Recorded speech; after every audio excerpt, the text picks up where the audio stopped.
T20 world cup में पाकिस्तान ने नई तारीख रकम कर दी। नाकाबिले शिकस्त रहने का एजाज बरकरार, बड़े हदफ के ताक़ुब में नमीबिया की बैटिंग लड़खड़ा गई। पाकिस्तानी शाहीनों ने नमीबिया को दबोच कर सेमीफाइनल के लिए टिकट कटा लिया। आपको बताते चलें, T20 वर्ल्ड कप में पाकिस्तान ने नमीबिया के खिलाफ धुआंधार बैटिंग करते हुए उसे फतह के लिए 190 रन का हदफ दिया था, जिसे अबूर करने की कोशिश में नमीबिया की बैटिंग नाकाम रही।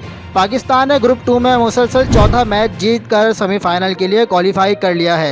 अबू धाबी के शेख ज़ायद क्रिकेट स्टेडियम में मेगा इवेंट के 31वां मैच खेला गया, जिसमें कौमी टीम ने हरीफ टीम नमीबिया के खिलाफ पहले टॉस जीता और फील्डिंग की दावत दी।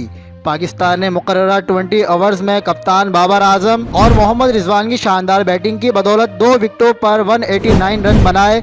मोहम्मद रिजवान ने नाकाबिले शिकस्त 79 और बाबर आजम ने 70 रन बनाकर नुमाया रहे। नमीबिया की शिकस्त के साथ ही पाकिस्तान ग्रुप 2 से सेमीफाइनल में पहुंच गया, जिस पर पूरे पाकिस्तान में जश्न मनाया जा रहा है। शहरियों की बड़ी तादाद सड़कों पर निकल आई और शाहीनों की जीत पर खुशी का इजहार किया गया। मजीद खबरों के लिए देखते रहिए हक पाकिस्तान न्यूज़।